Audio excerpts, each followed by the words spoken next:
김지의 돌직구쇼에 오신 여러분 반갑습니다. 김지혜입니다. 저는 오늘도 이곳 광화문 청계광장에 나와 있습니다. 한 주간의 휴가를 마치고 오늘 돌아왔습니다.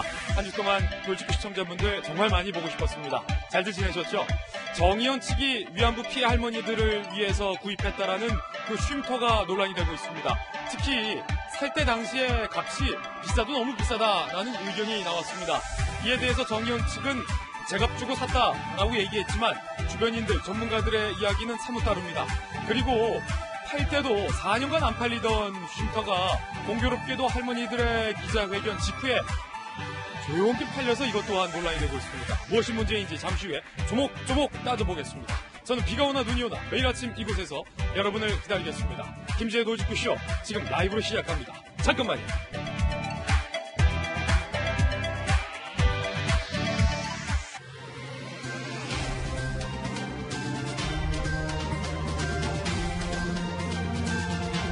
신문 읽어주는 남자입니다. 휴가 잘 다녀왔습니다. 이번 주부터 힘차게 다시 시작해보겠습니다. 오늘 조간신문들 어떤 뉴스 보도하고 있는지 지금부터 저와 함께 하시죠. 먼저 동아일보입니다. 오늘은 5.18 광주민주화운동의 40주년입니다. 문재인 대통령은 한 언론과의 인터뷰에서 이렇게 이야기를 했습니다. 진실 위에서만 화해가 가능하다. 꼭 처벌하자는 건 아니다. 발포 책임자 등 진상규명을 촉구했습니다. 그러면서 이명박 전 대통령, 박근혜 전 대통령에 대한 서운함도 토로를 했습니다. 그러면서 헬기 사격 등 대대적 은폐를 규명, 통합의 길로 가기 위해 필요한 일이다라고 밝혔습니다. 이를 두고 임기 내에 무언가를 마무리하려는 의지가 아니냐라는 해석도 동아일보는 곁들였습니다. 다음 신문입니다. 이번엔 조선일보입니다. 이번 주에 가장 뜨거운 이슈가 될 논란이 바로 이 논란입니다. 정의연 측이 위안부 피해 할머니들을 위해서 마련했다라는 이 쉼터의 매매 가격이 논란인데 일단 정의연 측은 시세보다 비싸게 산 것 아니다라는 입장을 내놨습니다만 오늘 조선일보를 비롯한 여러 언론에서 취재한 결과 시세보다 3배 더 주고 샀다라는 주장도 나오고 있어서 논란이 되고 있습니다. 팩트만 보면 이 펜션, 이 쉼터 7억 5천만 원에 샀고 1억을 들여서 인테리어를 했다. 그런데 지난달 4억 2천만 원에 팔았다는 겁니다. 이 팩트만 봐도 4억 3천만 원을 손해를 본 셈입니다. 그런데 더욱더 흥미로운 내용은 이 손실은 정의연 측이 입은 게 아니라고 합니다. 누가 이 손실을 대신 입게 된 건지 다소 황당한데 잠시 후에 그 부분까지 조목조목 짚어보겠습니다. 시청자 여러분들의 생각은 어떠십니까? 과연 이 쉼터, 위안부 피해 할머니들을 위한 쉼터가 맞는 것이었을까요? 논란이 되고 있습니다. 잠시 후 다뤄봅니다. 다음 신문은 중앙일보인데요. 트럼프 대통령이 이렇게 이야기를 했습니다. 중국과 무역 합의 흥미를 잃었다. G2 신냉전 격화다. 중앙일보 걱정하고 있는데 시진핑과의 대화를 원치 않는다라는 발언도 나왔다고 합니다. 다음 신문입니다. 이번엔 한겨레 신문입니다. 우리나라의 프로야구가 전 세계에 관심을 받고 있는 가운데 유럽의 축구도 재개막을 했습니다. 분데스리가 독일의 리그죠. 3분 만에 홀슈타인 킬에서 뛰고 있는 이재성이 골을 터뜨렸습니다. 후반엔 도움 주기도 했다고 합니다. 맹활약을 했고 경기 결과는 2대2 무승부였다고 합니다. 지금까지 신문 읽어주는 남자였습니다. 오늘 아침 저와 함께 등판한 등판 선수들 소개해드리겠습니다. 저희 돌직구쇼 전담 변호사이자 월요일의 남자, 부드러운 카리스마 변한무 변호사님 나오셨습니다. 어서 오세요. 여의도 정치 컨설팅계에서 이분 모르면 간첩입니다. 윤 선생, 제갈공명 윤태곤 실장 나오셨습니다. 다시 돌아온 바르다 박 선생, 박종하 전 청와대 대변인 모셨습니다.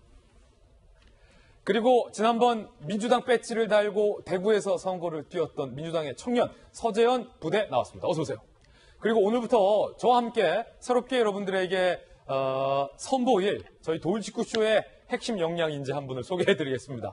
저희 채널A 메인 뉴스에서 여랑야랑으로 맹활약을 했었던 청와대 출입기자 출신의 이재명 부장이 오늘부터 저와 함께 날카로운 팩트파인더로서의 역할을 해주겠습니다. 어서 오세요. 반갑습니다.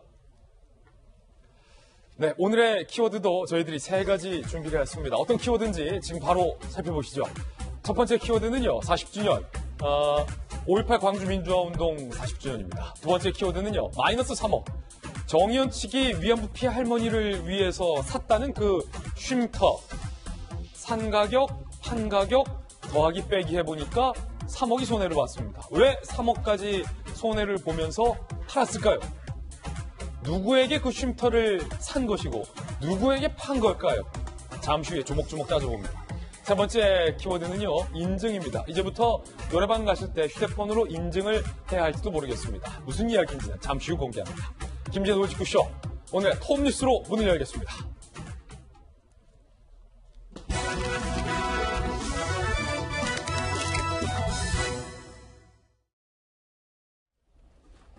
안성에 마련된 위안부 피해 할머니들을 위한 쉼터에 이 매매 가격이 논란이 되고 있습니다. 살 때는 비싸게 샀고 팔 때는 너무 싸게 팔았다라는 논란이 일고 있는 겁니다. 톱뉴스 주제부터 공개합니다. 판도라의 상자가 돼버린 쉼터. 그 쉼터는 과연 어떻게 운영이 됐는지도 오늘 여러 조간신문에 취재됐습니다. 과연 위안부 피해 할머니들은 정말로 그 쉼터를 쉼터답게 활용할 수 있었을까요? 이 부분도 주목해서 봐주시길 바라겠습니다. 먼저 첫 번째 논란은요, 역시 값입니다. 가격입니다. 얼마에 샀고 얼마에 팔았길래 이토록 뜨겁게 논란이 되는 걸까요? 정의원 측의 주장과 해명은 과연 사실일까요? 함께 살펴보시죠. 살 땐 비싸게, 팔 땐 싸게. 정대협의 이상한 거래. 오늘 저희 동아일보를 포함한 여러 조간신문에서 보도하고 있는 신문에 보도된 내용, 제가 일단은 설명을 해드리겠습니다. 정대협 측은 현대중공업이 쉼터 조성을 위해 기부한 10억을 2013년 안성에 주택 매입하는데 일부를 씁니다. 가격은 7억 5천만 원. 쉽게 말해서 주택을 매입하는데 7억 5천만 원 주고 샀다는 겁니다. 그런데 여러 조간신문의 분석에 따르면 시세에 비해서 3억 이상 비싼 금액이다라는 지적이 오늘 조간신문의 지적입니다. 땅값, 건축비 아무리 최대 잡아도 4억대라는 겁니다. 4억대의 집을 7억 5천만 원에 샀다면 정말로 비싸게 산 거겠죠. 정대협 측은 평당 건축비 600만 원 들었다. 땅값보다 집값이 비싼 것에 대한 해명을 했습니다. 그런데 전문가들의 생각은 사뭇 다릅니다. 권대중 명지대 교수의 주장은 부동산학 교수 생활 37년 만에 들어본 적도 없는 땅값 상승률이다 라고 비판을 했습니다. 지난달 23일 정대협 쉼터는 이 쉼터를 4억 2천만 원에 매각을 했습니다. 7억 5천에 산 거를 4억 2천만 원에 팔았으니까 엄청나게 손해를 본 거죠. 매각 시점은 그런데 공교롭게 이용수 할머니 회견 다음 날이었다는 겁니다. 등기가 안 돼서 매수인 신원은 아직까지는 밝혀지지 않은 상황이라고 합니다. 자, 오늘 조간신문들의 지적만 보더라도 뭔가 이해가 되지 않는 부분이 상당히 많습니다. 먼저 오늘부터 새롭게 출연하신 팩트파인더 역할을 해줄 청와대 출입기자의 베테랑 기자 이재명 기자. 일단은 윤미향 당선인 측은 시세보다 비싸게 준 것 아니다라고 해명을 했는데 오늘 여러 조간신문들의 취재에 따르면 시세에 비해서 3억 이상 비싸다라는 지적이 나옵니다. 누구 말이 맞는 겁니까? 예, 일단 주변 시세를 봐야 그 사실을 알 수 있을 텐데 그렇죠. 그거만 봤을 때는 진짜 그러니까 많게 6배까지 얘기가 나오는데 한 3배 이상은 더 준 것 같다. 이런 게 지금 조간신문들의 취재 결과입니다. 물론 이게 아직 확인된 건 아니고 또 주변 시세라는 게 언제나 주변 여건에 따라서 달라질 수 있기 때문에 꼭 주변 시세의 시세가 뭐 정확하게 판단 기준이다 할 수는 없으나 어쨌든 주변에 판매된 거를 당시 기준으로 봤을 때 2013년이죠. 그때 기준으로 봤을 때 차이가 많이 난다. 이게 지금 조간신문들의 보도 내용이고요. 그렇게 봤을 때 지금 이제 윤미향 당선자 측에서는 땅값보다는 건축비가 많이 들었다. 그리고 건축비는 실제 최초에 그 집을 지었던 건축업자가 자기가 살려고 가장 비싼 그런 건축자재를 활용했다. 이렇게 얘기를 하고 있기 때문에 이게 고급스러운 자재를 많이 사용한 것 같습니다. 근데 부동산 전문가들은 그렇다 치더라도 한 4억 원 정도가 적정한 규모다. 이렇게 봤을 때는 약 한 3억 5천 정도를 더 주고 산 게 아니냐. 이런 의혹이 나오고 있는 겁니다. 그 부분이 이제 퀘스천 마크 의문인 겁니다. 아무리 좋은 건설 자재를 쓰더라도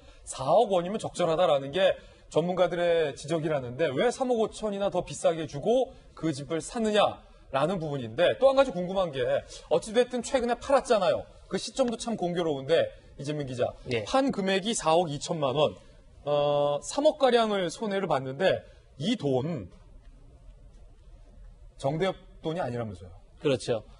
말씀하신 것처럼 이제 현대중공업이 10억 원을 지정 기탁을 했습니다. 그러니까 정 의원이 할머니들을 위한 쉼터를 짓겠다 이렇게 얘기를 하니까 그러면 10억 원을 지정해서 기부를 할 테니 이 돈으로 지어라 이렇게 했는데 그게 이제 2012년도, 13년도에 기부를 한 거죠. 당시에 이제 정몽준 전 새누리당 대표가 수요 집회에 참석했다가 이제 그 얘기를 듣고 그럼 쉼터를 만드는데 우리가 기부를 하겠다 해서 이제 기부가 추진됐다 이렇게 알려져 있습니다. 예.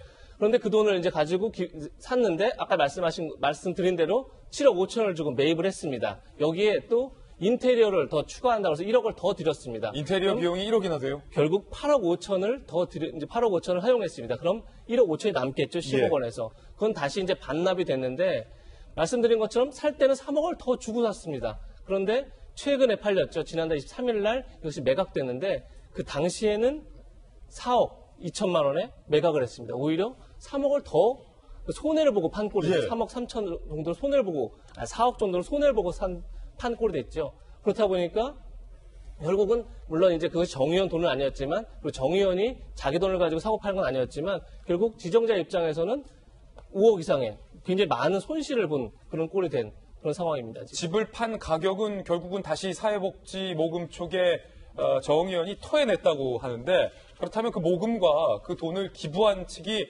3억 이상의 손해를 보게 된 셈인데요. 변한무 변호사님, 네. 시세보다 높은 가격에 돈을 주고 주택을 구매했고 결과적으로 사회복지 모금 측이나 그 기부한 측에게 3억의 손해를 입혔다면 법적으로 문제는 없는 겁니까? 업무상 배임에 대한 의혹이 나오고 있고 이에 대해서 이제 더불어민주당 이규민 당선자가 그런 얘기를 했었죠. 아니 그 물건이야 파는 사람 마음에 따라서 가격이 책정되는 거고 사는 사람이 그 가격에 동의하면 사는 거 아니겠느냐. 두 사람들이 그 가격에 적정을 생각해서 했던 건데 그 무슨 문제가 되느냐라고 얘기를 했었습니다.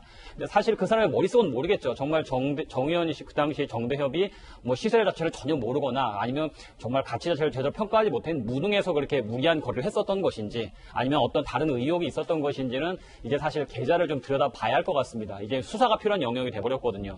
왜냐하면은 이 7억 5천이라는 돈을 분명히 이제 그 집을 판 사람한테 7억 5천을 쐈을 겁니다. 그러면 7억 5천이 그 계좌에 그대로 남아서 그 자신 임의로 소비를 했는지 그렇다면 그냥 이게 사실 말도 안 되는 거래 제대로 시세를 알아보지 않고 제대로 지나치게 웃돈을 준 거래로 그냥 정대협 측에서 괴금 관리를 잘못했다라는 식으로 정리가 될 것인데 만약 7억 5천만 원이 집을 판 사람한테 돈이 들어갔고 그 돈 자체가 정대협이라든가 관계자 계좌로 수상한 자금 흐름이 있다고 한다면 그때는 업무상 배임이 100%라고 볼 수밖에 없겠죠. 예. 근데 그 부분은 이제 수사가 필요한 영역이라고 보여집니다. 7억 5천만 원에서 시세도 비싸게 샀다. 그 돈을 다 매도인이 다 가지고 갔느냐 아니면 그 돈이 어디 이상한 곳으로 흘러 들어갔느냐. 그거는 이제 수사가 필요하다고 생각을 합니다. 오늘 조선일보 원우식 허유진 기자 두 명의 기자가 조선일보 기사에서 이렇게 썼습니다. 정대협은 매입가에 더해 당시 형성된 시세대로 구입한 것이라고 16일 밝혔다. 정대협 측이 밝힌 그 발언, 시세대로 샀다라는 정대협 측의 입장은 결과적으로 사실과는 조금 거리가 있어 보이는 것 같은데 이 부분에 대한 추가 해명도 필요한 것 같습니다. 이에 대해서 윤미향 당선인은 오늘 아침 한 라디오 방송에 출연해서 이렇게 이야기를 했습니다. 직접 들어보시죠. 그 당시에 저희가 그 매입을 할 때는 시세보다 비싸게, 너무 싸게 매입한 것도 아니지만 또 그렇게 비싸게 매입한 것도 아니다라고 그렇게 저희가 알고 있었어요. 사퇴 요구에 대해서는 고려하지 않고 있고요. 그리고 앞으로 의정활동을 통해서 잘 지켜주시기 바란다라고 말씀드리고 싶습니다. 자, 윤태곤 실장님, 이게 오늘 아침 조금 전 인터뷰거든요. 오늘 조간신문들이 시세보다 비싸게 산 것 같다라는 지적을 했는데도 윤미향 당선인은 시세보다 비싸게 사지 않았다라고 조금 전 주장을 했군요. 네, 비싸게 사지 않았다가 아니라 비싸지 않은 것으로 저희는 알고 있었고요. 무슨 말입니까? 나도 누구한테 들었다라는 거겠죠. 근데 이제 재밌다기보다 이게 일이 자꾸 커지는 게 지금 이제 그 당시에 얼마에 샀고 또 이 집이 실은 누가 지었는데 그걸 누굴 통해 가지고 이렇게 거래가 됐고가 지금 막 보도가 나오지 않습니까? 네. 근데 이게 지금 최근에 들어서서 취재를 시작한 언론들이 추적 보도를 한 게 아니라 그 당시에 이제 윤미향 당선인의 남편이 수원 지역의 지역신문을 운영하고 계시고 예. 또 그때 이제 그 수원 지역의 지역신문을 운영하는 쪽하고 잘 아는 안성 지역의 지역신문을 운영하는 분이 중간 내가 소개를 했다. 그래서 이렇게 거래가 됐다라고 두 분이 다 보도를 했고 또 안성 지역의 그 지역신문을 운영하던 분은 지금 이제 국회의원으로 민주당으로 당선이 됐고 또 그 집을 판 사람은 그 신문의 운영위원장이었고 예. 다 그 아는 사람들의 관계에 있었고 자기들끼리 이야기한 게 드러나는 거잖아요. 그러니까 펜션으로 뭐 사용하고 이런 것도 그때 뭐 지금 이제 인터넷을 찾아보니까 그 당시 어떤 블로거가 갔다 왔는데 이 집 참 좋더라.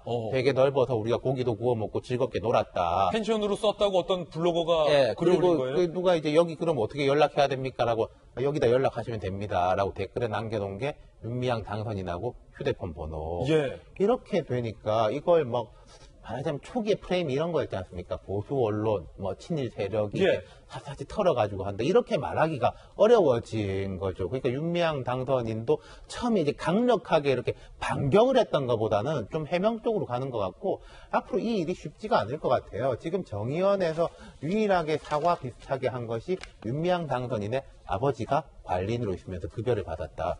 뭐 제가 모르겠습니다. 판단은 다 다르지만 저는 이제 상주 관리인이 120만 원 한 달에 받은 건 그렇게 고액이라고 생각 안 해요. 근데 이것도 역시 이분들의 해명을 보면은 2018년부터 쉼터 사업이 잘 안 돼가지고 50만 원을 깎았다.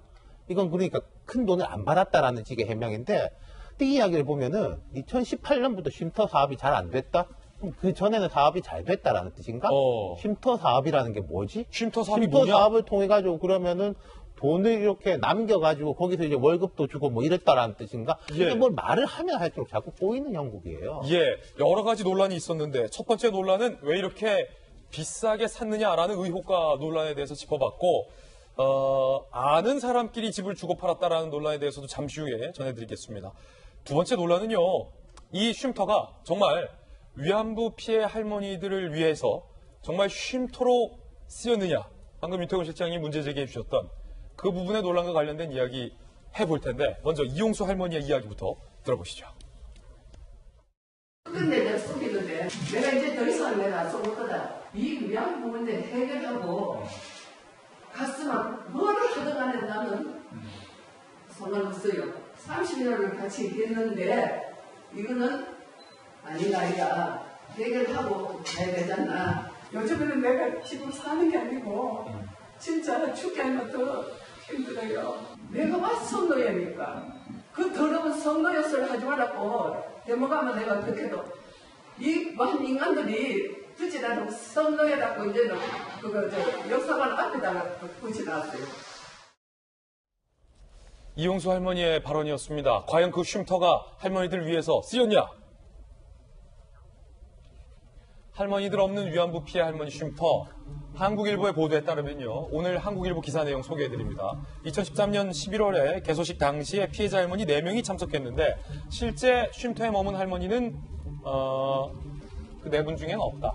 참석자 중 유일한 생존자 길원옥 할머니가 마포구 평화의 우리 집에서 거주를 하고 있고 인근 주민들에 따르면 매년 여름 하루 이틀만 할머니들을 봤다. 그러니까 할머니들이 쉼터로 그렇게 많이 오진 않았다라는 인근 주민의 인터뷰 내용을 한국일보는 보도하고 있고요. 오히려 젊은 사람들이 쉼터를 펜션처럼 이용하던데? 라는 주민들의 증언도, 인터뷰 내용도 오늘 담겨 있었습니다.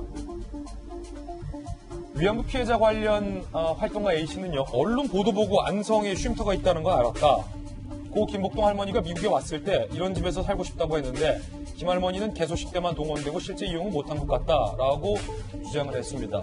더욱더 논란이 되는 부분은요, 몇 장의 사진들 때문입니다.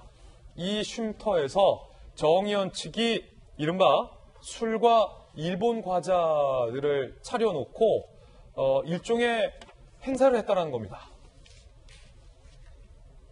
바로 이 부분입니다. 술, 맥주, 소주 등이 진열이 돼 있고요. 그리고 일본산 과자로 보이는 도데카이 라멘 치킨 맛이라고 적힌 과자와 순수 국내산 이모 캠피라고 적힌 일본 과자가 안주로 올라와 있습니다. 저는 개인적으로 일본 과자 먹는 게 크게 문제는 안 된다라고 생각하고 있습니다만 정의원 측이 지금까지 해왔던 발언과 활동들을 비교해 봤을 때 과연 위안부 피해 할머니들을 위한 쉼터에서 일본 과자들을 올려놓고 술과 이른바 소주와 맥주를 먹는 것이 적절하냐의 논란이 지금 일고 있는 그런 상황인데요. 다시 보더라도 일본어가 분명하게 쓰여있죠. 도데카이 라멘 치킨 맛, 순수 국내산 이모 캠피, 두 가지 다 일본 과자로 보이는데요. 네티즌들은 과연 온라인 커뮤니티 등에서 뭐라고 반응을 보이고 있을지도 오늘 동아일보에 소개가 되고 있습니다. 오늘 동아일보 기사 내용을 읽어드리겠습니다.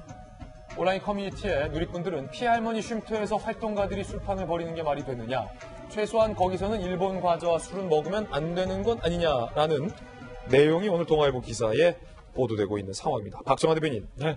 위안부 피해 할머니들을 위한 쉼터, 다소 비싸게 구매가 됐더라도 할머니들이 정말 저곳에서 행복하게 쉼을 가질 수 있었다면 이렇게 논란이 되진 않았을 텐데 어떻게 보이십니까?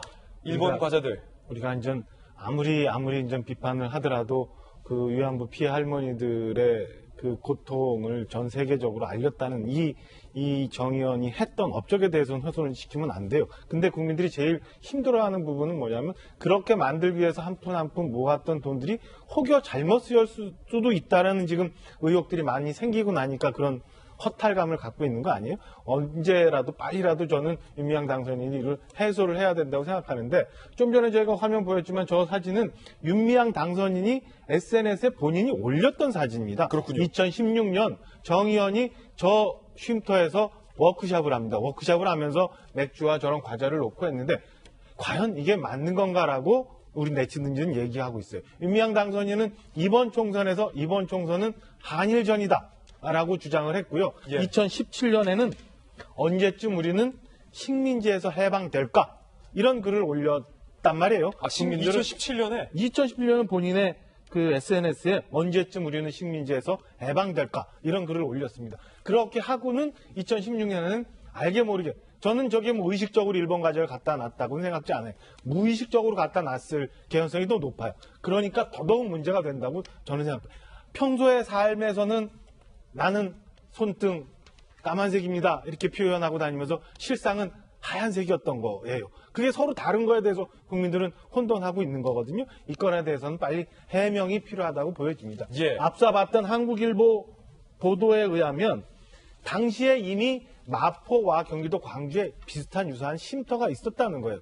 왜 근데 하필 경기도 안성까지 가서 개소식의 참석자는 할머니들 4분밖에 참석하지 않는 그런 행사를 치르면서 지금까지 몇 년이 계속 흘러왔는데 할머니들은 정작 활용을 잘 못하고 있는 이런 쉼터를 어설프게 운영해 왔는지에 대해서 국민들은 지금 의문을 품고 윤미향 당선인께 물어보고 있는 중입니다. 서재현 부대, 예. 특히 저 이제 일본 과자 요 사진이 정의원 측이 직원 워크숍을 진행하면서 가진 술자리 모습인데, 저는 뭐 직원 워크숍 하면서 술을 곁들여서 술자리 하는 것은 뭐 크게 문제가 되지 않는다라고 생각을 하는데, 예. 과연 저 쉼터가 할머니들을 위해서 제대로 쓰였느냐에 관련된 논란이 본질 아니겠어요? 그렇죠. 그러니까 저 워크숍에서 만약에 회의를 하고 어떻게 보면 수고했다라고 뭐 술 한잔 회식할 수는 있죠. 근데 보통 보면 어느 조직이든 간에 오해를 차단하기 위해서 보면은 회식을 사진을 올리는 것이 아니라 회의 사진을 올려놓죠, 보통은. 보통은 회의 사진 올려놓죠. 그러니까 왜냐하면 저렇게 하게 되면 그렇지. 회의가 묻혀버리고 이렇게 지금 또 보세요. 술판 했다고 하잖아요, 술판. 근데 저기서는 실질적으로는 치열하게 논의가 됐을 수도 있는 거거든요. 분명하게 말씀드립니다. 워크숍이었다. 그렇죠. 예. 그래서 저는 이번에 보면 그 위안부 피해 할머니를 위한 이 정의연의 취지나 활동에 비해서 좀 운영상에서는 좀 주먹구구식이 되지 않았나 하는 아쉬움이 좀 있는 것이, 이게 장소도 쉼터도 옮긴 부분이 사실은 모든 것은 사업을 하시게 되면 뭐 이렇게 모금에 대한 취지라든지 재원 마련 이런 것을 계획서상에 해서 이제 모금을 하게 되는데, 장소도 물색하지 않고 쉼터를 위해서 모금부터 해버리니까 이런 오해 아닌 오해, 이제는 설명이 아니라 이제는 해명의 단계까지 와버렸거든요. 그래서 저는 빨리 당사자가 이제는 해명을 좀 해서 이것을 국민들이 납득하는 수준에까지 도달해야 된다는 거죠. 예, 한일전이다. 아직까지 우리는 일본의 식민지다라는 취지의 글을 2017년까지 올렸다면 과연 일본 과자를 안주로 먹는 것이 좀 어색한 분이 있는 것 같아요. 그렇죠. 근데 그거는 좀 약간 가십거리지 이게 본질적인 건 아니다. 예, 네. 그렇군요. 이 펜션의 과연 이 쉼터의 진짜 목적에 대해서 일단은 윤미향 당선인 측의 해명이 추가적으로 필요하다는 의견을 주신 거죠. 네. 그런가 하면 세 번째 논란. 이 펜션을 운영하는 운영 비중 상당수가 누군가에게 갔다라는 의혹과 논란입니다. 함께 보시죠. 부친에게 관리 맡기고 예산 70%를 인건비로 썼다. 논란의 정대협 안성쉼터 매년 2천만 원 가까운 예산이 투입됐습니다. 운영비로요. 그런데 이 중에 70%가 관리를 맡은 관리인에게 인건비로 배정이 되는데 그 관리인이 공교롭게도 윤미향 당선인의 부친이었다. 아버지. 2014년 1월부터 2018년 6월까지 월 120만 원. 2018년 7월부터 2020년 4월까지 50만 원. 그렇게 크게 비싼 돈은 아닙니다만 합해서 보면 총액이 7,580만 원이 나가는 겁니다. 특히나 이 쉼터 운영이 잘 안 됐다라고 하면서 7,580만 원을 윤미향 당선인의 부친에게 배정하는 것이 과연 적절한가의 논란이 지금 일고 있는 상황이고요. 이에 대해서 정의원 측은요, 윤미향 당선인의 부친을 관리인으로 지정한 점 사려 깊지 못했다. 사과드린다라고 사과를 했습니다. 이게 첫 공식 사과 내용입니다. 그런데 문제는 얽히고 설킨 인맥입니다. 이 쉼터와 관련된 인맥들이 얽히고 설켜 있다는 겁니다. 부친뿐만이 아니라는 얘기죠. 함께 보시죠. 자, 이 부분에 대한 좀 자세한 설명을 오늘 이재명 기자가 상세하게 취재를 해오셨잖아요. 이게 어떻게 된 겁니까? 설명 좀 해주시죠. 예, 아까 말씀드린 것처럼 이제 정의기억연대에서 쉼터가 필요하다고 해서 지정된 이제 10억을 받아서 이제 물색을 했다고 합니다. 네. 그 정의원 측의 해명은 17곳에 물색 후보지가 있었다고 해요. 뭐 강화도에도 있었고 용인에도 있었고, 그런데 그 중에서 이제 현장을 쭉 보고 다 적절한 것이 안성이다. 그래서 안성을 매입했다는 건데 알고 봤더니 안성 그 쉼터를 매도하는데 중개해 준 게 지금 안성 이번에 당선자가 돼 총선에서 당선자가 된 이규민 당선자가 거기를 소개했다. 예. 이규민 당선자는 당시에 이제 안성신문을 운영했었는데 안성신문을 운영하면서 본인이 정의원에서 쉼터가 필요하다 이런 얘기를 듣고 본인이 물색해 보니 좋은 부지가 있어서 거기를 이제 자신이 알려줬다 이렇게 얘기를 하고 있습니다. 근데 그 쉼터 그 집은 누구 것이었냐면 바로 그러니까 이규민 당선자 같이 안성신문을 같이 운영했던 그 건설업자가 자신이 살려고 지은 집을 본인이 그 매도를 중개한 거죠. 그렇게 해서 알려졌다는 거고. 결국은 같이 안성신문을 운영하는 두 분이네요. 그렇죠. 그런데 이제 중요한 거는 이규민 당선자가 기본적으로 윤미향 그리고 윤미향 당선자 그리고 정의원 전 대표와 그리고 윤미향 당선자의 남편인 수원에서 한 지역 언론을 운영하고 있는 그 남편과도 다 운동을 하면서 다 알고 지낸 그런 사이였다는 겁니다. 그래서 예. 그 측에서 윤미향 당선자가 본인이 예전부터 알고 있던 이규민 당선자를 통해서 집을 소개받았고 그 집을 구매하는 과정에서 지금 논란이 되고 있는 것처럼 굉장히 막대한 시세보다 더 많은 돈을 주고 산 게 아니냐 이런 의혹을 받고 있는 거고 또 파는 과정 속에서 어허. 지금 또 한 번 그런 의혹이 제기되고 있는 상황입니다. 그렇군요. 결국은 아는 사람들끼리 끼리끼리 거래를 했다라는 부분에 대해서 이재명 기자가 정리를 해주셨는데 야당에서는 족벌 경영이다라는 얘기까지 나왔습니다. 들어보시죠. 윤미향 당선자가 후원금도 개인 계좌로 받고 공적 자산을 일가 재산처럼 이용한 건 횡령입니다. 공사구분 못한 NGO 족벌 경영입니다. 민주당은 회계 투명성 요구하는 이용수 할머니와 국민을 친일로 매도한 것 사과해야 합니다. 변함 변호사님, 지금 보니까 확실히 네. 같이 언론사를 운영하는 사람이 지은 집을 같이 운영하는 사람이 소개를 해주고 윤미향 당선인의 누구와 누가 알고 아는 사람들끼리네요. 그렇죠. 아는 사람에 또 하더라도 그것이 적정한 가격이었거나 아니면 위안부 피해자 할머님들이 정말 거기서 거주하셨거나 둘의 요건이 충족됐었다면 이 정도까지 문제는 안 돼 있었겠죠. 그런데 두 가지 요건을 모두 충족하지 못했었고 더구나 아는 사람들끼리 거래 관계가 되다 보니까 더 좀 이런 얘기가 많이 나오는 것 같습니다. 어제 오후에 추가로 나온 보도를 보게 되면은 사실 2012년 1월 1일 날 서울의 한 대형교회에서 서울 마포구 인근에다가 그 위안부 피해자 쉼터 그 건물을 사서 기증을 했었어요. 한 15억 정도를 주고 지하 1층, 지상 2층 부동산을 기증을 했었고 그 당시부터 시작해서 지금까지 거기는 위안부 피해자 할머님들이 현재 거주하고 계십니다. 한 분이. 그러니까 사실 그러면 2012년도 이미 한 대형교회가 사줬으면은 2013년 이런 거래가 필요가 없었을 건데 필요했다라는 해명도 석연치가 않고요. 계속 꼬리에 꼬리를 무는 의혹이 드러나면서 도대체 왜 이런 식의 무리한 거래를 했었고 왜 아는 사람한테 그렇게 말도 안 되는 금액 거래를 했느냐. 거기에 대해서는 해명이 아니라 이제 수사가 필요한 상황이죠. 서부대. 네, 그러니까 또 민주당이 뭐 국민을 친일로 매도할 이유는 없는 것이고, 그러니까 정쟁으로 모르는 것은 분명히 아닌 건데, 좀 아쉬운 것은 이제 위안부 피해 할머니를 위해서 지금 활동하시는 분이 우리가 늘 이야기하듯이 피해자 중심주의잖아요. 그러면 저게 안성에서 하게 되면 할머니에게 한번 좀 의견을 물어봤었으면 그 단계까지만 갔었어도 이런 좀 불필요한 오해를 사지 않았을 것인데. 그러게요. 예, 그러니까 지금 이게 통상 상식적으로 생각해도 할머니 같은 경우는 거동이 불편하시잖아요. 그러면 제일 그 쉼터의 주거 요건 1순위는 교통이지 않습니까? 그럼 교통이 편한 뭐 조금 이제 KTX선이 있는 그 주변에 인근에 구했다든지 이러면은 그나마 조금 해명 아닌 해명이 될 텐데. 저 쉼터 주변에 역사는 없다. 네, 그러니까 가까운데. 저도 한번 지도를 한번 봤었는데 불편하죠, 사실은. 할머니 찾아가기가. 가시기에. 그러니까 할머니들이 찾아갈 수가 힘든 상황이 이 쉼터를 만들어 놓고 쉼터가 운영이 잘못됐다고 하면 그 누가 국민이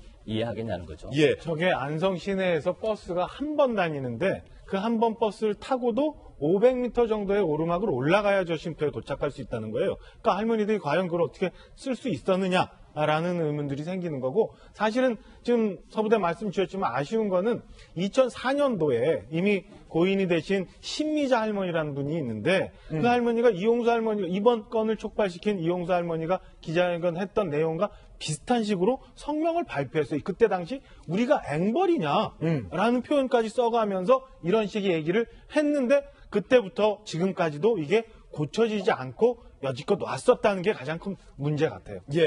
민주당 일각에서는 이 문제 제기에 대해서 그간 친일 세력의 공세, 작은 회계 실수는 바로잡으면 된다라며 윤 당선자를 옹호해왔다. 오늘 동아일보 윤다빈 기자의 기사 내용인데요. 과연 민주당의 입장은 무엇일지, 바뀐 부분이 있는 것일지에 대한 내용도 오늘 동아일보 윤다빈 기자가 취재를 했습니다. 민주당 당원 게시판을 취재한 건데요. 보시면 진짜 정치 감각 안드로메다다라는, 그러니까 권리당원이에요. 민주당 권리당원이 직접 쓸 수 있는 게시판에 이런 글을 쓴 겁니다. 윤미향은 조사가 끝날 때까지 제명하시길, 윤미향 당선인의 자진 사퇴가 최선일 듯합니다. 라는 글이 당선자의 자진 사퇴나 당 차원의 제명을 요구하는 글이 수십 건 올라왔다. 더불어민주당 홈페이지를 캡처한 내용이고요. 동아일보 윤다빈 기자가 취재한 내용인데요. 윤태구 실장님, 지금 저희들이 문제 제기했던 부분, 논란을 소개했던 부분이 친일 세력의 공세입니까? 아니, 그러니까 이렇게 봐야죠. 이 사태를 정치적으로 접근하는 건 옳지 않지만은 각 정치 주체들은 정치적 판단이 필요한 거죠. 근데 이 사태 초반에는 아무래도 이제 뭐 윤미향 당선자랑 가깝거나 그 운동을 오래 같이 했던 분들이 민주당에도 많이 계시지 않습니까? 그분들 중심으로 해가지고 좀 강하게 대응을 했죠. 역공도 가하고. 근데 이게 일이 점점 커지고 복잡해지고 뭐 아까 제가 말씀드린 것처럼 이 문제들이 다 윤미향 당선자 가까운 사람들이 이미 썼던 기록이라든지 자기들 SNS에서 이제 촉발되고 있으니까 민주당이 약간 이제 곤혹스러워지는 건데 조금 저는 민주당한테 필요한 거는 거리두기라고 생각을 해요. 사회적 거리두기처럼? 이게 약간 정치적 거리를 두고서 이렇게 좀 객관적으로 바라보는 게 필요하다. 저는 뭐 당장의 윤미향 당선인을 지금 이 시점에서 뭐 사퇴나 제명시키는 거는 민주당 입장에서는 좀 불가능하다고 봐요. 사퇴 추이를 좀 봐야 될 것이고 좀 거리를 두고 보는 게 적절할 것이다. 그리고 통합당 입장에서 보면은 통합당 야당으로서 충분히 이 문제에 대해서 제기할 수 있습니다. 하지만 조금만 선을 넘으면 딱 친일 프레임에 걸릴 수 있다는 것을 통합당도 항상 주의를 하고 약간 거리를 두고 보는 게 맞다고 생각해요. 이재명 기자가 정치부 기자 오래 하셨고 베테랑 기자고 청와대 출입도 오래 하셨잖아요. 윤미향 당선인을 공천을 할 때는 통상적으로 공천 검증이라는 게 있지 않습니까? 그럼 이 부분에 대한 검증이 제대로 잘 이루어지지 않았다라는 부분으로 해석될 수 있습니까? 물론 검증 절차가 필요한데 사실 뭐 국회의원 후보를 내면서 검증을 뭐 인사청문회 하듯이 그렇게 검증하는 건 아니고 이건 정의원 활동에 대한 문제였기 때문에 어떻게 보면 거기까지 검증하기는 쉽지 않았을 거다 이렇게 판단이 됩니다. 근데 이제 앞으로인데 지금 말씀하신 것처럼 뭐 정치적 거리를 둬야 된다 이런 얘기를 하는 게 지금까지 이제 회계 오류에 대한 논란이었죠. 그 회계 장부가 뭔가 좀 이상하지 않느냐. 근데 뭐 그러면서 이제 정의원 측도 해명을 했죠. 뭐 시민단체가 너무 엄격한 잣대를 대는 거 아니냐. 그래서 여러 가지 얘기를 했었는데 이번 문제는 달라지는 거죠. 물론 아까 변 변호사님 말씀하셨지만 수사가 필요하죠. 그리고 이건 정확하게 뭐 사실관계를 당연히 봐야겠지만 어쨌든 잘못하면 이거는 배임이 될 수가 있고 그리고 횡령이 될 수도 있고 여러 가지 이제 사건화될 수 있기 때문에 지금부터는 뭐 이해찬 대표가 여러 차례 윤미향 당선자를 두고 사실관계를 먼저 확인해라 당에 요구를 했다는데 반드시 사실관계를 먼저 확인하고 그다음부터 대응이 좀 필요하지 않나 이런 생각이 듭니다. 예. 저도 이재명 부장님의 의견에 동의하는 것이 민주당이 그 이제 친일로 이게 매도 프레임 뭐 이렇게 건다고 뭐 오해할 수도 있는데 이 부분이 났을 때는 회계 부분이었던 거고 쉼터 이 부분 주말에 어떻게 보면 터진 거거든요. 그래서 이 부분에서 시기적으로 조금 이야기는 안 맞는 것이고 민주당 입장에서 저는 거리두기보다는 좀 적극적으로 이야기해서 어떻게 보면 합당을 했잖아요. 오히려 적극적으로 해서 실체적인 사실을 국민들한테 알려야 되는 것이 또 여당의 의무자 책무이 있기 때문에 일단 유미한 당선자를 제명이나 사퇴를 권고하는 것이 아니라 일단 설명 관계, 양정숙의 우리 당선인 사례를 보면 저희도 객관적인 사실이 나오다 보니까 저희가 사퇴 권고를 하니까 사퇴 권고를 받아들이지 않아서 제명을 했지 않습니까? 예. 검찰에 고발까지 했고 그래서 이것을 책임 있는 자세가 필요하다. 책임 있는 자세가 곧 그 사퇴를 하거나 어떤 제명을 하는 것은 아니다. 먼저 국민들에게 사실을 밝히고 잘못했으면 그래서 설명을 드리고 또 보완할 수 있게 시스템을 만드는 것이 여당의 책임이니까요. 조금만 기다려 주시면 될 것 같아요. 자, 책임 있는 남자 네. 서재원 부대가 또 좋은 의견 주셨어요. 네. 첫 번째 논란과 관련돼서 저희가 4가지 쟁점에 대해서 여러분에게 설명을 해드렸습니다. 이와 관련돼서 정의원 측의 추가 해명 혹은 윤미향 당선인의 합당한 해명이 나올 시에 저희가 추가적으로 소개를 해드리도록 하겠습니다. 판단은 언제까지나 시청자 여러분들께서 해주시는 것입니다. 이번에 저희가 준비한 두 번째 이슈를 소개합니다. 바로 이겁니다.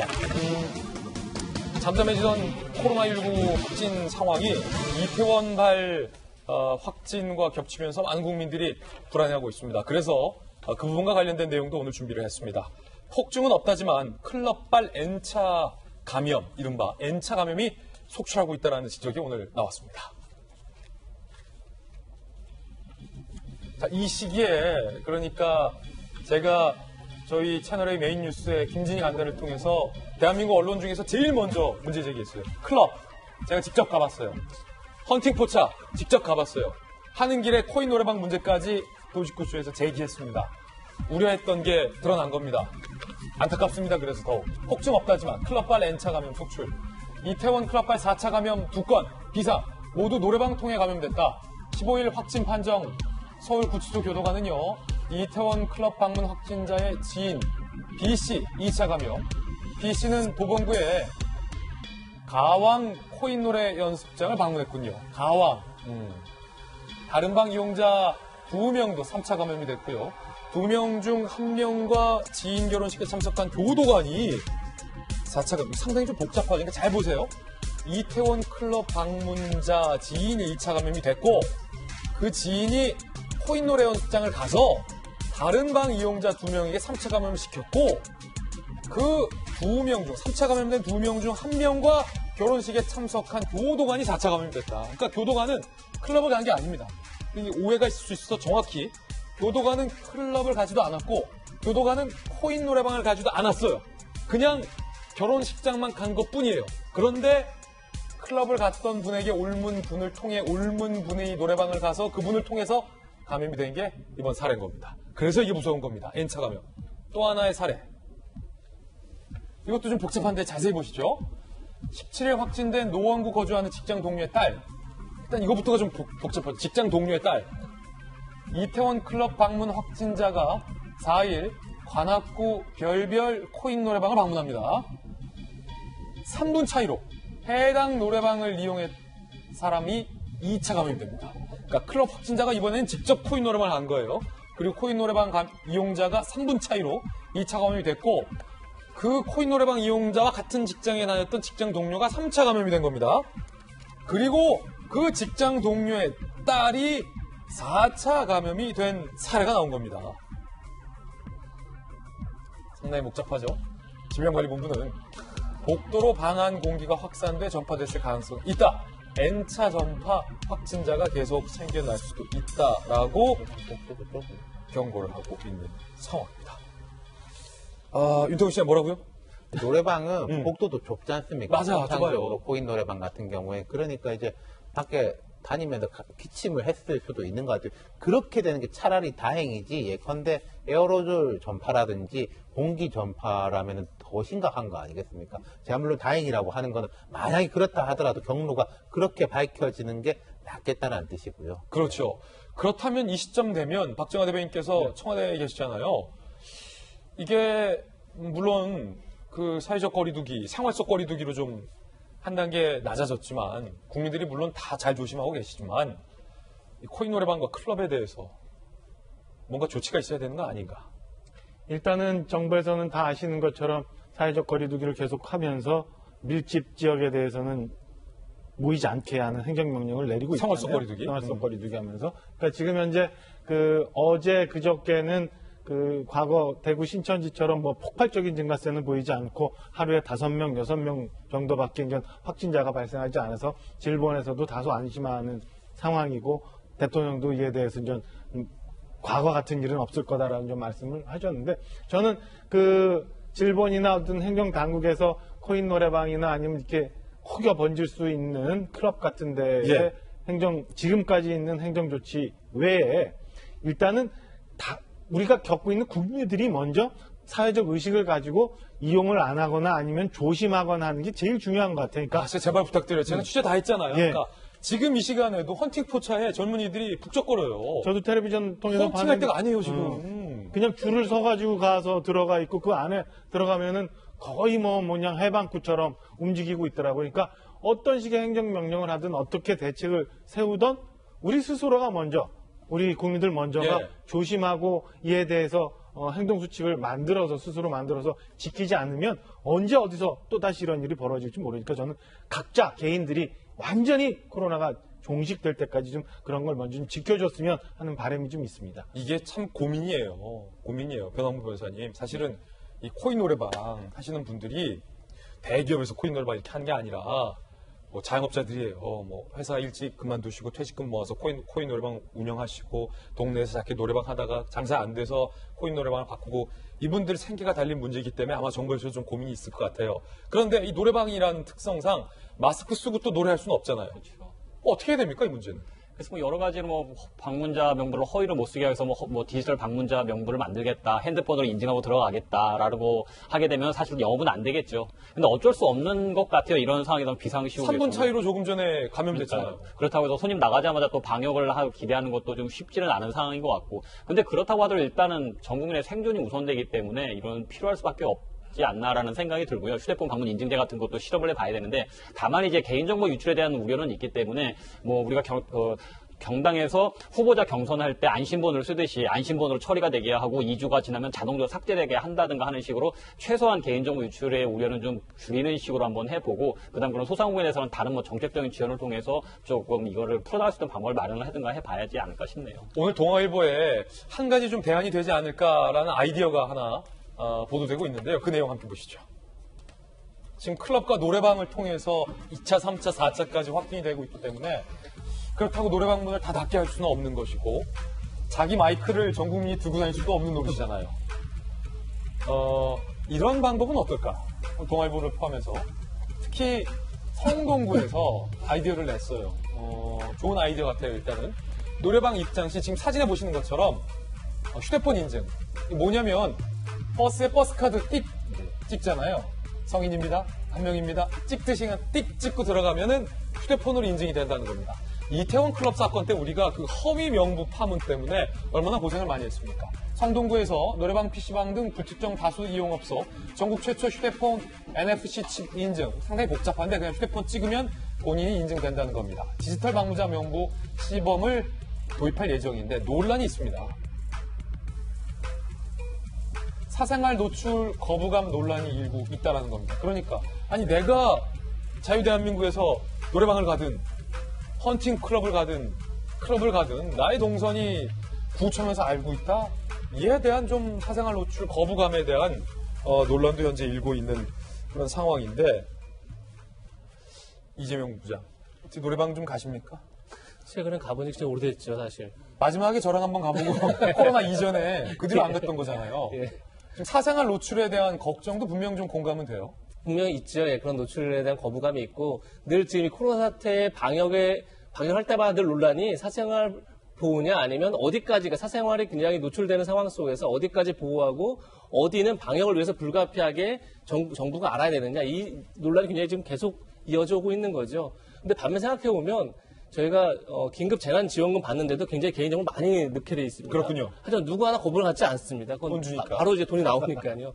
근데 이 사회적 거리두기도 사실 굉장히 불편하고 어렵지만 지금 나오는 게 많이 이제 숫자가 적어져서 정부 차원에서는 방역이라든지 의료책이라든지 이런 것들이 한 50명 이내면 어쨌든 관리 가능하다고 보고 있어서 그나마 다행이지만 N차 감염이라는 건 도대체 어디서 감염되는 건지 보이지 않는 감염이 계속 반복되는 거기 때문에 어차피 이렇게 되면 이제 아예 코로나19를 종식할 수 없는 상황까지 갈 수 있다. 이런 이제 위기감 속에서 지금 이런 사실 거리두기 차원에서 일부 지금 노래방이 또 하나의 확산하는 어떤 공간이 됐기 때문에 거기를 좀 개인 정보를 확보해서 좀 방어하자 이런 차원이기 때문에 전 좀 국민들이 어느 정도 협조하고 좀 따라줘야 하지 않나 이런 생각이 듭니다. 예, 코로나 상황 잠시 짚어봤습니다. 이번엔 저희가 준비한 다음 순서입니다. 오늘의 핫플 시간인데요.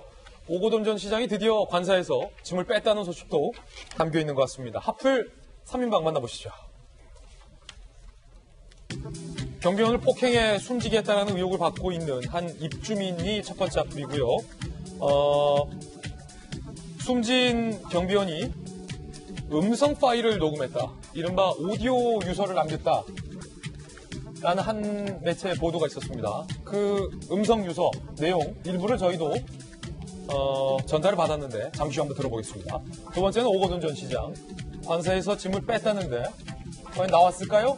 세 번째는 우리 국방부입니다. 오늘은 어떤 이슈들인지 하나하나씩 짚어보겠습니다. 먼저 경비원을 폭행해서 극단적인 선택을 하게 했다라는 의혹을 받고 있는 입주민이 조사를 받았습니다. 뭐라고 이야기를 했을까요? 취재진들이 여러 가지를 물었다는데 과연 해당 입주민은 답을 했을까요? 직접 한번 영상으로 만나보시죠. 상방폭행이라는 생각은 변함이 없으신가요? 일반적으로 하신 말씀 없으십니까? 혹시 살해 협박까지 했다는 주장도 이제 이에 대해서 한 말씀만 부탁드립니다. 수사 과정에서 어떤 말씀하셨나요? 자, 해당 입주민은 아무런 반응을 보이지 않았습니다. 사실은 코뼈와 관련된 부상 정도, 해당 입주민이 그 부분과 관련돼서 과연 경찰 조사에서 어떤 이야기를 했는지는 아직까지 전해지지 않았습니다만 변호사 변호사님, 사과도 해명도 하지 않았어요. 일단 기자들에겐. 일단 뭐 언론에서는 그렇게 얘기할 수밖에 없겠죠. 자기가 무슨 말을 하더라도 그것이 자기한테 불리한 상황이 될 것 같으니까 얘기했던 것 같은데 오히려 저럴수록 또 언론에 대해서 죄송합니다라고 하는 태도가 필요하지 않을까 싶습니다. 향후 수사나 재판 과정에 있어서 분명히 지금 모든 자료들이 그 법정에 제출될 수밖에 없을 텐데 한마디도 공식적으로 사과하지 않고 여전히 반성하는 빛을 보이지 않는다라는 것은 어떤 의미로도 용서받을 수가 없겠죠. 뭐 본인은 뭐 이제 뭐 쌍방폭행 그러니 어떻게 했을지는 모르긴 하겠는데 아마 본인 머릿속에 그런 생각이 있을 겁니다. 아니 내가 입주민으로서 경비원에게 뭐 어느 정도 훈계하거나 지시를 한 것 정도가 있는데 그거 가지고 자살하면 그 사람이 이상한 거지 내가 무슨 잘못이야라는 억울함은 있겠죠. 근데 그런 생각도 가져서는 안 되는 거고 어쨌든 본인이 다른 평범한 사람들보다 그 경비원에 대해서 일정 부분 이상의 강압을 했던 것은 분명한 사실이기 때문에 그에 대해서 도의적인 책임을 진다라는 말씀을 하시는 게 옳지 않을까 싶네요. 예. 자, 극단적인 선택을 한 경비원이 음성으로도 이른바 유서를 남겼다고 합니다. 그 내용 직접 한번 목소리로 들어보시죠. 돈도 많은가 보다 고소하고 그렇게 끝까지 가보자. 네가 죽던가 내가 죽어야 이 싸움 끝나니까 사직서 안 냈다고 산으로 끌고 가서 너 100대 맞고 야 그래서 모르게 죽여버린다고 보면 질리는 얼굴입니다. 겁나는 얼굴이에요.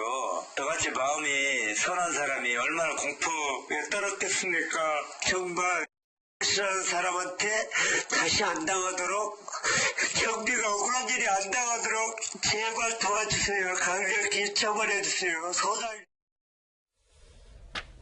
아니 박정화 대변인. 예. 참 한 명의 억울한 죽음도 있어서는 안 되는데 지금 음성 유서 내용을 보니까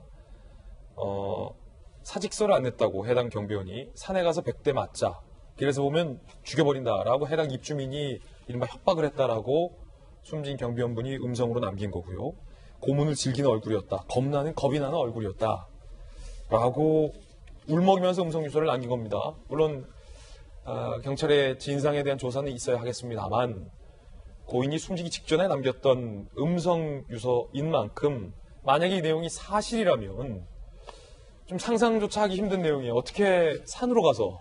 그러니까 이게 그 전에 논란이 좀 많았어요. 사실은 그 돌아가신 고인께서 코뼈가 잘못 부러진 부분에 대해서 뭐 이게 가해자가 했느니, 그러니까 아까 보셨던 화면으로 보셨던 그 입주민이 했느냐 아니면 경비원의 친형이 했느니 서로 공방이 있었다 이런 얘기들도 있고 논란이 많았는데 지금 돌아가신 그 경비원 최희석 씨께서 3번에 걸쳐서 15분간 분량의 녹음 파일을 이렇게 남겨놓고 가셨어요. 앞서 우리가 본 것처럼 그 뭐 산에 가서 어떻게 하느니 굉장히 힘들었다. 그 다음에 뭐 고문을 즐기는 얼굴이다. 이런 공포스러운 멘트까지도 하시고 끝부분 가면 어떻게 되냐면 다 정리하는 부분도 있어요.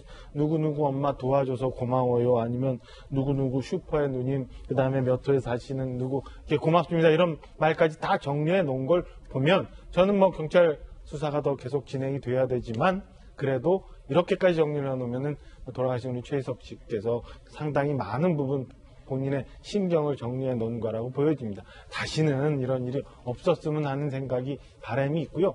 앞서 우리 화면에 봤던 것처럼 그 입주민, 그 지금 조사를 받았던 입주민도 이제는 좀 고인에게 제대로 된 수사 협조도 하고 고인에게 제대로 된 뭐 맺힌 게 있다면 얘기를 좀 하시고 했으면 하는 생각이 듭니다. 장례날 유가족들이 했던 얘기가 마지막 생각이 나네요.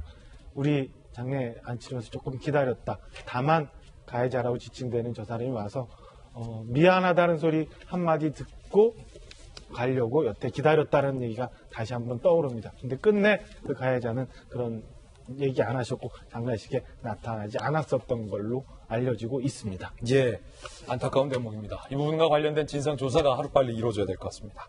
두 번째 악플입니다. 오거돈 전 부산시장이 계속해서 관세에서 짐을 빼지 않아서 제가 휴가 가기 전에 도대체 짐을 왜 안 빼시는 거냐라고 여러 출연진에게 물었던 기억도 납니다만 휴가를 갔다 오고 일주일이 지난 뒤에 짐을 뺐다라는 소식이 오늘 들어왔습니다. 전해드립니다. 오죽하면 이 그래픽에도 드디어라는 말이 나왔겠습니까? 드디어 관사 짐 뺐다. 뭐 이 드디어라는 단어에 관사 짐 빼기를 바란다라는 어떤 바람이 들어있는 건 아닙니다.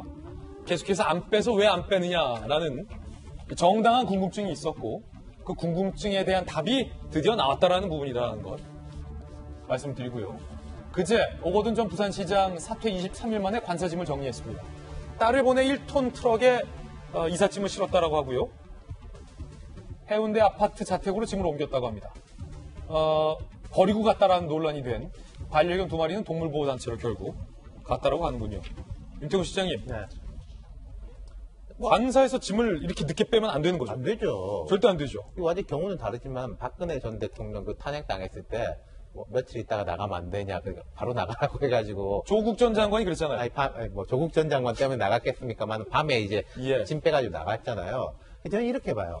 오거돈 전 시장의 성추행 뭐라고 말할 게 없는 나쁜 행위죠. 근데 그 사람이 잘못된 행위를 했을 때 그 뒤에 조처에 때문에 그래도 약간 그 뒷마무리는 깨끗한 애라는 사람이 있고 그 조치 때문에 저렇게까지 또 뒤끝을 이게 흐리고 있냐라는 사람이 있는데 오거돈 전 시장은 전형적인 후자인 거죠. 예. 아니 예를 들어 한 3일, 4일 만에 짐 빼면은 뭐 이해되는 면이 있는데 23일은 말도 안 되는 것이고 그리고 반려견 2마리 같은 경우에도 저분이 저 반려견을 입양할 때 TV 프로그램에 나와가지고 부인하고 같이 나와가지고 뭐 동물을 사랑하고 막 되게 정치적인 행위로서 이 넓은 관사에서 이렇게 같이 살겠다라고 해놓은 반려견이에요. 예. 그 반려견을 무슨 딸이 데리고 간 것도 아니고 같이 23일 만에 동물보호단체로 보내버린 거잖아요. 그러니까 뒤끝이 전형적으로 안 좋은 사람이죠. 서부대, 네. 저 반려견 버린 겁니까 그러면? 버렸다기보다는 이제 관리 자체 할 수 없는 상황인 것이죠. 아니죠. 입양을 했으면 예. 펜션에서 책 읽고 있을 때 데려갔어야죠. 그죠. 저도 반려견 또 중요하고 관사 23일도 있는데 사실은 오거돈 시장이 이게 이제 성추행 건으로 어떻게 보면 부산 시민에 대해서 정말 실망이 아니라 분노를 일으켰지 않습니까? 그러면 저는 부산 시장으로서의 최소한 예의는 저는 관사 같은 경우는 누가 시키지 않더라도 빨리빨리 이렇게 정리를 해서 최소한의 예의를 지켜야 되는 것이고 반려견 같은 경우에도 뭐 그렇죠. 개인적으로는 뭐 조치할 사항이 분명히 안 됐을 것 같아요. 그래서 입양소로 다시 이제 뭐 갔다고 하는데 저런 부분에서도 어떻게 보면 그 정치인으로서 정말 무책임한 행동에 대해서 부산 시민이 또 한 번 또 실망을 하게 되는 계기가 되는 것이죠. 아니 보니까 그 따님이 관사짐 빼는 걸 도와주셨더라고요. 그러면 진짜 이 강아지나 고양이를 내 식구처럼 아끼시는 분들은 휴가 갈 때도 데려가요. 그 따님이 있으면 따님한테 야, 내가 좀 아버지가 좀 공교롭다. 그런데 우리 반려견 2마리 좀 챙겨줘라. 그리고 짐은 네가 좀 빼주라. 이렇게 부탁 한마디 하는 게 인지상정 아닙니까? 예, 근데 언론에 나온 경우에는 한 일주일 전인가요? 부산 공무원이 이제 반려견이 어떻게 보면 방치돼 있으니까 생명이지 않습니까? 그래서 불가피하게 먼저 조치를 취했을 수도 있는 것이죠. 그래서 이 부분은 조금 늘 얘기하지만 본질적인 것은 아니다. 그런가 하면 오거돈 전 시장의 핵심 측근이 슬그머니 다시 부산시 정무직에 복귀를 해서 부산시 공무원 노조가 출근을 저지한다라는 얘기도 나오고 있습니다. 무슨 일일까요?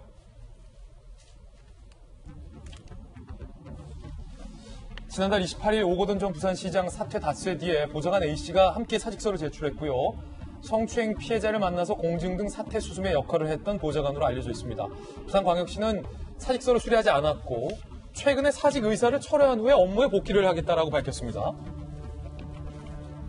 부산 정치권의 한 관계자는요. 부산 총선 패배와 오 전 시장 사태로 입지가 줄어든 여권이 부산시정의 끈을 놓지 않기 위해 시정을 잘 아는 보좌관 A씨를 재활용한 것이다라는 주장도 하고 있는 상황인데 이에 대해서 이재명 기자, 예. 지금 부산 공무원 노조가 출근 저지까지 하겠다, 단체 활동하겠다, 이런 얘기도 나오고 있어요. 예, 지금 그러니까 오거돈 전 시장의 대외 협력관이었어요. 대외 협력 보좌관 3급이었는데 그러니까 오거돈 전 시장이 사퇴 의사를 밝히고 나서 닷새 뒤에 사표를 냈었는데 바로 슬그머니 지난주에 업무를 복귀했다는 거고 거기에 대해서 이제 부산시 노조가 반발하는 겁니다. 근데 복귀시킨 사람 자체가 부산시 부시장, 그러니까 지금 부산시장 권한 대행이죠. 거기서 앞으로 시정을 해나가는 데 있어서 중앙당, 민주당과도 협의를 해야 되고 국회와도 협력할 일이 많기 때문에 아마 그 업무를 해왔던 보좌관이 필요하다 이래서 다시 업무를 복귀시킨 것 같은데 이제 이 오거돈 전 시장의 사퇴 그리고 사퇴 과정에서 가장 불미스러운 일이 있었고 거기에 대해서 이제 보좌관도 어느 정도 책임이 있기 때문에 사실은 다 동반 사퇴를 했던 건데 거기에 그런 거에 대한 전혀 문제의식이라든지 해명 없이 바로 복귀하는 거, 슬그머니 복귀하는 것에 대해서는 좀 문제가 있다 이런 생각이 들고 물론 중앙당과 협력이 되게 중요하고 또 어떻게 보면 시장이 없기 때문에 더더욱 이제 이 대외협력 보좌관에게 더 많이 기대하고 의지할 수밖에 없는 그런 상황이 될 수도 있지만 거기에 대해서는 약간 부산시가 좀 정리가 필요하지 않나 이런 생각이 듭니다. 예, 오거돈 전 시장과 관련된 이야기고요. 세 번째 핫플 사연도 바로 만나보겠습니다. 세 번째는 우리 국방부입니다. 이른바 청와대에 불려간 뒤에 화력 훈련을 연기한 건 아니냐라는 논란이 일고 있습니다. 지난 8일 북한이 우리 대한민국의 국방일보 보도를 문제 삼습니다. 우리 국방부가 서북도 방어훈련을 했다라고 국방일보가 보도를 했는데 청와대 국가안보실이 군 고위 당국자들 소집해서 회의를 개최했다. 이게 질책성 회의가 아니냐라는 논란이 불거졌고요. 청와대는 이에 대해서 토론과 논의는 있었지만 질책은 아니다라고 해명을 했습니다. 그런데 이때 청와대에 불려간 뒤에 그 이후에 예정돼 있던 화력 훈련이 결국 연기됐는데 북한을 자극하는 우려 때문이냐라는 문제제기가 나오고 있습니다. 군 내일 예정된 6회 공군 대규모 합동 화력훈련, 해상 화력훈련이고요. 날씨가 안 좋다. 다음 달로 연기를 할 방침을 밝혔습니다. 군 안팎에서는 동아일보 보도에 따르면 북한과의 관계를 고려한 현 정부 기조가 반영된 것 아니냐, 눈치보기 아니냐, 청와대 불려간 뒤에 혼난 거 아니냐, 이런 얘기들이 현재 나오고 있는 상황입니다. 일단은 팩트부터 체크해보죠. 이재명 기자. 예. 정말로 청와대에서 질책성 회의를 했기 때문에 군이 눈치 보느라 연기를 한 겁니까? 아닙니까? 사실관계가 굉장히 좀 애매모호한데요. 애매모호한 게 있어요. 일단 두 가지 사실 팩트가 있는 거죠. 하나는 북한에서 우리 군의 서해 도서 그 방어훈련을 문제 삼는 게 맞고요. 거기에 대해서 청와대가 오후에 회의를 했었죠. 근데 청와대의 주장은 그러니까 일부 언론에서는 그것이 군이 왜 청와대 충분히 협의 없이 그런 훈련을 해서 북한에 반발을 사느냐 이래서 질책을 했다. 이런 게 일부 언론에서 보도됐었는데 청와대는 전혀 부인했었죠. 그냥 그야말로 홍보를 강화하기 위한 회의였다. 이렇게 주장을 하고 있고 그 일부 언론 보도에 대해서 이건 오보가 아니라 더 악의적인 보도다. 이렇게까지 이제 강하게 반박을 했었는데 어쨌든 그 일이 있고 나서 이번 주에 대규모 해상 훈련이 있었는데 그 훈련이 또 연기됐죠. 국방부 해명은 날씨가 안 좋기 때문이다. 이렇게 얘기를 하고 있습니다. 실제 지금 바깥에 날씨가 썩 좋아 보이지는 않습니다. 그래서 실제 날씨 영향이 있을 수도 있는데 아까 말씀드린 건 지난주에 그런 일이 있다 보니까 그것이 맞물려서 결국 북한 눈치 보기 아니냐. 지금 가뜩이나 총선 이후에 문 대통령이 대북관계 개선에 굉장히 강력한 의지를 보여주고 있는 상황인데 그런 상황에서 북한이 자꾸 반발을 하니까 결국 군이 한 걸로 물러난 거 아니냐 이런 얘기가 나오는데 사실관계는 좀 더 확인이 필요해 보입니다. 그렇군요. 이재명 기자가 취재한 부분이 팩트들의 어떤 정확한 팩트들인 것 같은데 오늘 조선일보의 양승식 기자는 기사에서 이렇게 쓰고 있습니다. 청와대는 질책은 없었다고 했지만 군에서는 북한이 화를 낸 직후 예정에도 없는 회의를 청와대가 열고 이례적으로 계룡대에 있던 육해공군 공보 책임자들까지 전부 소집한 것 자체가 질책이라는 말이 나왔다. 라고 이 얘기를 했군요. 어떻게 보세요? 청와대에 있으니까.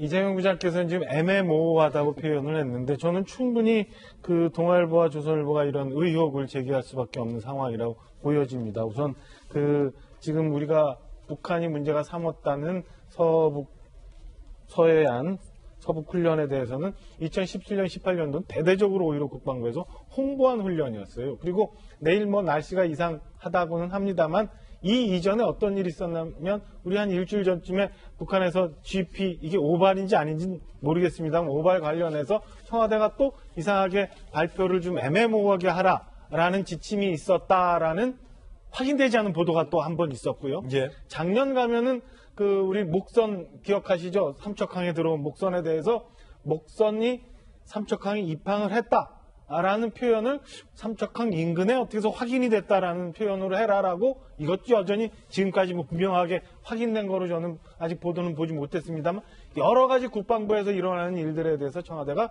지침과 혹은 사후에 질책성 무언가 회의를 한 것들이 축적이 되다 보니까 이런 건이 생기면 청와대가 당연히 너무 많이 개입한 거 아니냐, 북한의 눈치 보는 것 아니냐 이런 의심을 살 수밖에 없는 상황으로 가고 있는 것 같고요. 제가 볼 때는 제가 봐도 좀 석연치 않은 부분이 있고 굳이 이런 일이 있었다고 해서 청와대에서 모두 다 모여가지고 주요 민감사안 홍보 시 BH, 그러니까 청와대와 관계부처 사전 협의를 강화해라라는 지침을 국방부가 스스로 만들고 청와대에게 답을 구할 필요는 없지 않았나라는 생각이 듭니다. 에이, 설마 변호사 변호사님, 북한이 국방일보 보도를 문제 삼았다고 청와대가 질책성 회의를 열었겠습니까? 설마. 그런 회의 자체가 이례적이냐 통상적이냐라는 것이 가장 중요하지 않을까 싶네요. 북한에서 그렇게 반응했을 때 청와대에서 항상 회의를 열어가지고 경위를 확인했었다고 한다면 이건 전혀 질책도 아닌 거고 통상적인 국정 수행의 과정이 됐을 텐데 이례적으로 토론과 논의가 열렸었다고 한다면 그 회의에 참석했던 국방부 관계자들은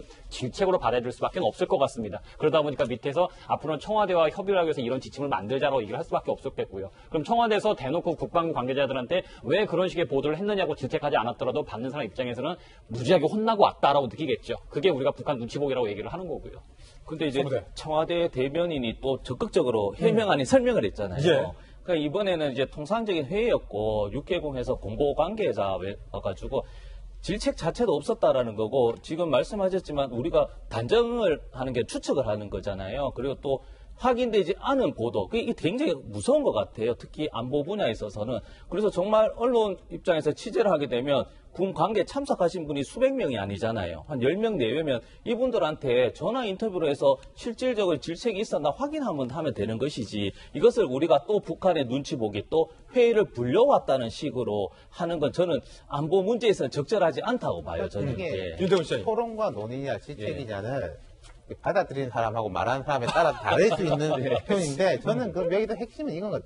그럼 자 질책이 아니라 토론과 논의를 했다면 무엇에 대한 토론을 했느냐? 왜 이 훈련을 보도를 나가게 했느냐에 대해 가지고 우리 심도 깊게 토론을 해보자.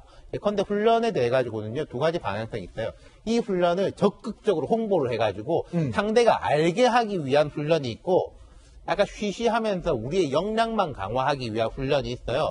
근데 이 훈련은 작년까지는 상대가 알게 하기 위한 훈련이었다. 대놓고 홍보했던 훈련이다. 그리고 올해도 이제 국방일보하고 국방부는 그렇게 생각했을 것이고, 근데 그 이후에 청와대 토론을 했다면은 청와대가 생각하는 이번 훈련의 컨셉은 달랐느냐.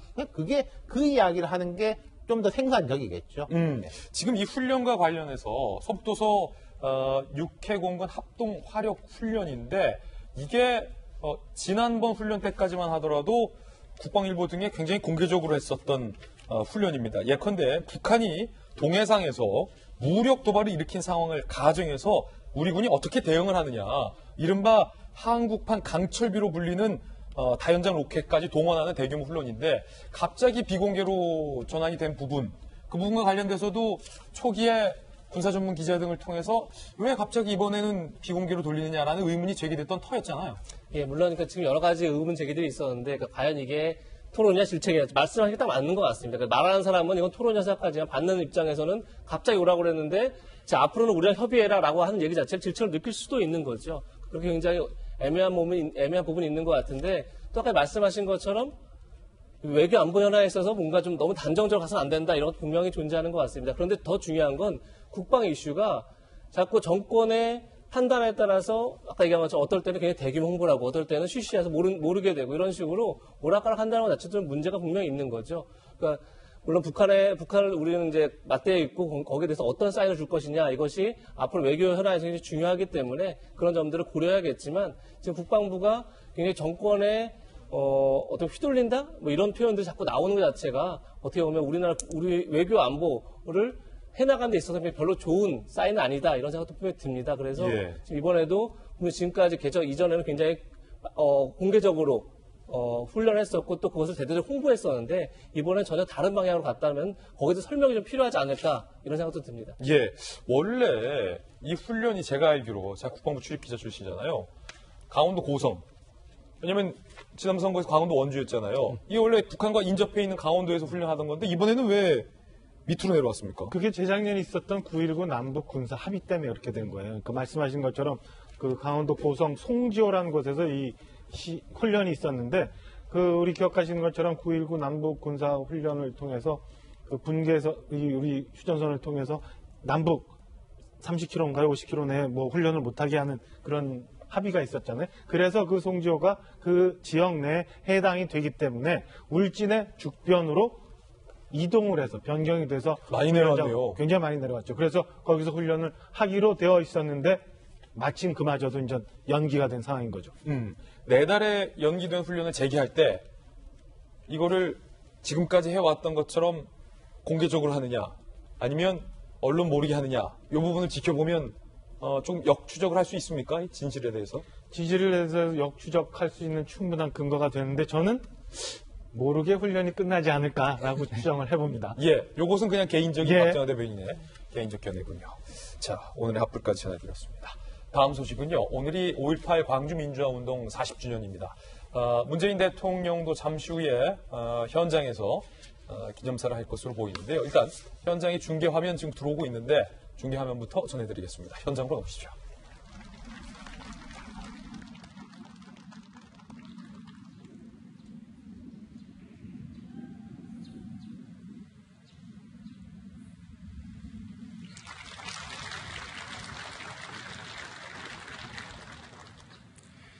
존경하는 국민 여러분, 광주 전남 시도민 여러분, 5월 광주로부터 40년이 되었습니다. 시민들과 함께하는 5.18, 생활 속에서 되살아나는 5.18을 바라며 정부는 처음으로 5.18 민주화운동 기념식을 망월동 무역이 아닌 이곳 전남 도청 앞 광장에서 거행합니다. 5.18 항쟁기간 동안 광장은 서로의 안부를 확인하는 사랑방이었고 용기를 나누는 항쟁의 지도부였습니다. 우리는 광장에서 결코 잊을 수 없는 대동세상을 보았습니다. 직접 시위에 참가하지 않은 시민들과 어린 학생들도 중국밥을 나누고 부상자들을 돌보며 피가 부족하면 기꺼이 헌혈에 나섰습니다. 우리는 독재 권력과 다른 우리의 이웃들을 만났고 목숨마저 바칠 수 있는 민주주의의 참모습을 보았습니다. 도청 앞 광장에 흩뿌려진 우리의 민주주의는 지난 40년 전국의 광장으로 퍼져나가 서로의 손을 맞잡게 했습니다. 드디어 5월 광주는 전국으로 확장되었고 열사들이 꿈꿨던 내일이 우리의 오늘이 되었습니다. 그러나 함께 잘 살 수 있는 세상은 아직도 갈 길이 멉니다. 오늘 우리에게는 서로를 믿고 의지할 수 있는 더 많은 광장이 필요합니다. 우리는 오늘 5.18 광장에서 여전히 식지 않은 5.16 영령들의 뜨거운 가슴과 만납니다. 언제나 나눔과 연대, 공동체 정신으로 되살아나는 5.16 영령들을 기리며 그들의 정신을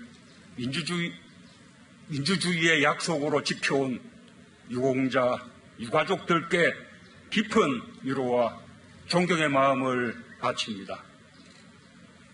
5.16 정신을 키우고 나누어오신 광주 시민과 전남도민들, 광주를 기억하고 민주주의를 지켜주신 국민들께도 각별한 감사의 말씀을 드립니다. 국민 여러분, 5.16 정신은 평범한 사람들의 평범한 희망이 타인의 고통에 응답하며 만들어진 것입니다. 가족을 사랑하고 이웃을 걱정하는 마음이 모여 정의로운 정신이 되었습니다. 광주 시민들의 서로를 격려하는 마음과 나눔이 대원군의 압도적 무력에 맞설 수 있었던 힘이었습니다. 광주는 철저히 고립되었지만 단 한 건의 약탈이나 절도도 일어나지 않았습니다. 주인 없는 가게에 돈을 놓고 물건을 가져갔습니다. 그 정신은 지금도 우리 국민 한 사람 한 사람의 마음에 깃들어 있습니다. 코로나 극복에서 세계의 모범이 되는 저력이 되었습니다. 병상이 부족해 애태우던 대구를 위해 광주가 가장 먼저 병상을 마련했고 대구 확진자들은 건강을 되찾아 집으로 돌아갈 수 있었습니다. 5.16 어머니들은 대구 의료진의 헌신에 정성으로 마련한 중국밥 도시락으로 어려움을 나누었습니다. 5.16 정신은 역사의 부름에 응답하며 지금도 살아있는 숭고한 희생정신이 되었습니다.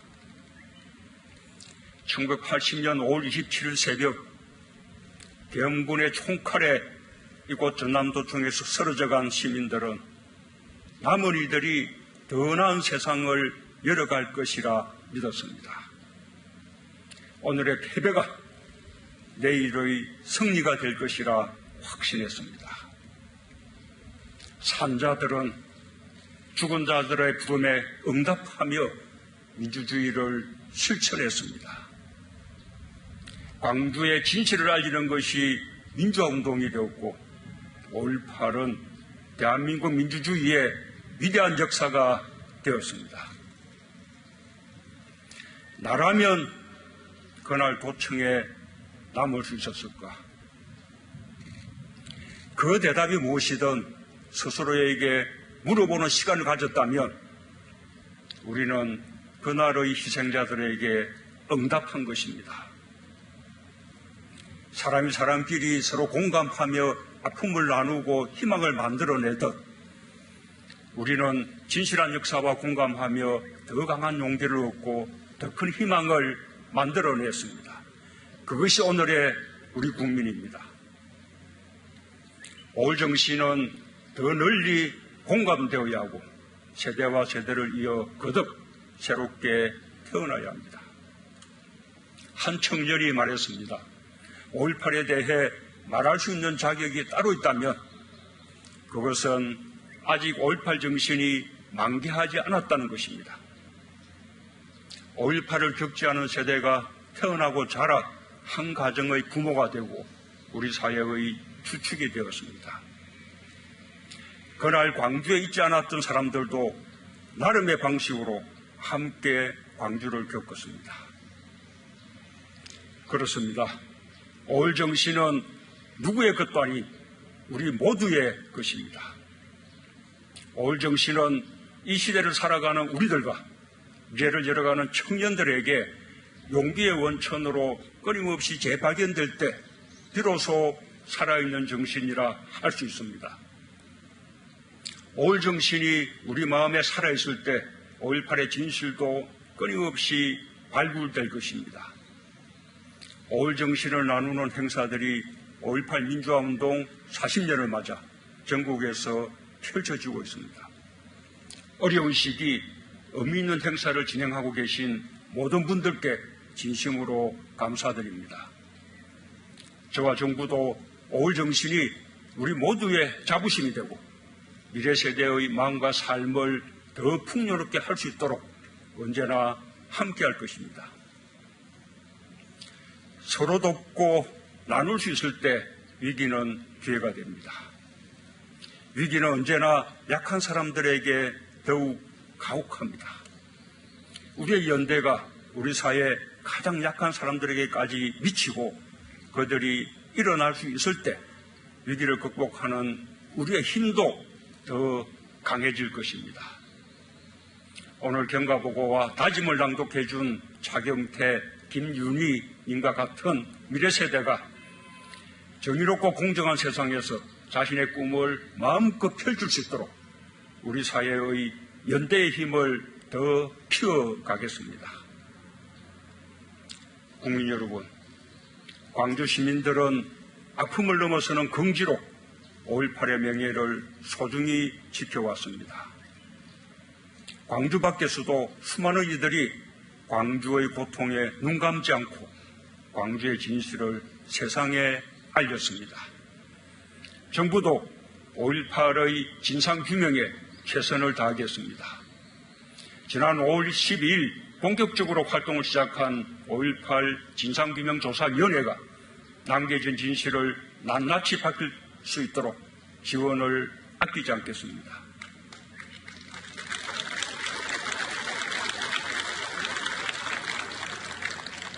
진실이 하나씩 세상에 드러날수록 마음의 엉어리가 하나씩 풀리고 우리는 그만큼 더 용서와 화해의 길로 가까이 갈 수 있을 것입니다. 왜곡과 패배는 더 이상 설 길이 없어질 것입니다. 발포 명령자 규명과 계엄군이 자행한 민간인 학살, 헬기 사격의 진실과 은폐 조작 의혹 같은 국가폭력의 진상은 반드시 밝혀내야 할 것입니다. 처벌이 목적이 아닙니다. 역사를 올바로 기록하는 일입니다.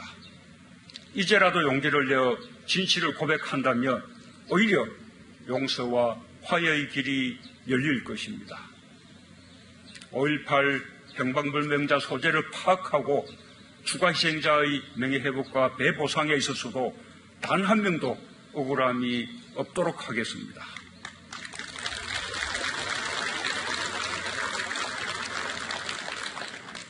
지난해 이중규 총경에 대한 파면 취소에 이어 어제 5.18 민주화운동으로 징계받았던 퇴직경찰관 21명에 대한 징계처분 직권 취소가 이루어졌습니다.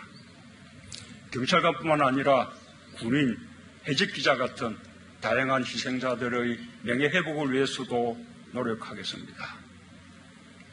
진상규명의 가장 큰 동력은 광주의 아픔에 공감하는 국민들입니다. 우리 국민들은 민주공화국의 주권자로서 4.19 혁명과 부마민주항쟁, 5.18 민주화운동, 6월 항쟁과 촛불혁명까지 민주주의의 거대한 물줄기를 헤쳐왔습니다. 5.18의 완전한 진실을 향한 국민의 발걸음도 결코 되돌리거나 멈춰 세울 수 없습니다. 국민이 함께 밝혀내고 함께 기억하는 진실은 우리 사회를 더욱 정의롭게 만드는 힘이 되고 국민 화합과 통합의 기반이 될 것입니다. 헌법 전문에 5.18 민주화운동을 새기는 것은 5.18을 누구도 훼손하거나 부정할 수 없는 대한민국의 위대한 역사로 자리매김하는 일입니다.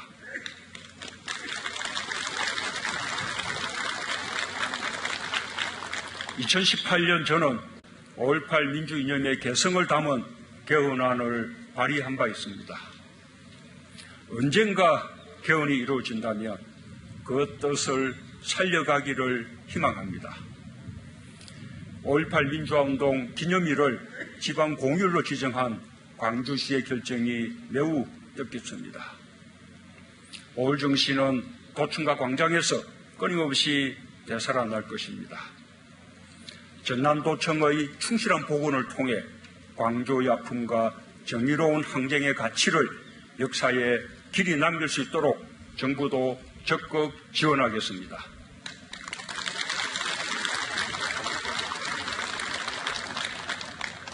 존경하는 국민 여러분, 광주, 전남 시도민 여러분, 40년 전 광주는 숭고한 용기와 헌신으로 이 나라의 주인이 누구인지를 보여주었습니다. 우리는 광주를 떠올리며 스스로 정의로운 길을 되물었고 그 무릎으로 서로의 손을 잡으며 민주주의를 향한 용기를 잃지 않았습니다. 세상을 바꾸는 힘은 언제나 국민에게 있습니다. 광주를 통해 우리는 서로의 마음을 더 많이 모으고 더 많이 나누고 더 깊이 소통하는 것이 민주주의라는 것을 경험했습니다. 우리에게 각인된 그 경험은 어떤 어려움 앞에서도 언제나 가장 큰 힘이 되어줄 것입니다. 이제 우리는 정치 사회에서의 민주주의를 넘어 가정, 직장, 경제에서의 민주주의를 실현해야 하고 나누고 협력하는 세계 질서를 위해 다시 5월의 전남도청 광장을 기억해야 합니다. 그것이 그날 도청을 사수하며 죽은 자들의 부름에 산 자들이 진정으로 응답하는 길입니다. 감사합니다.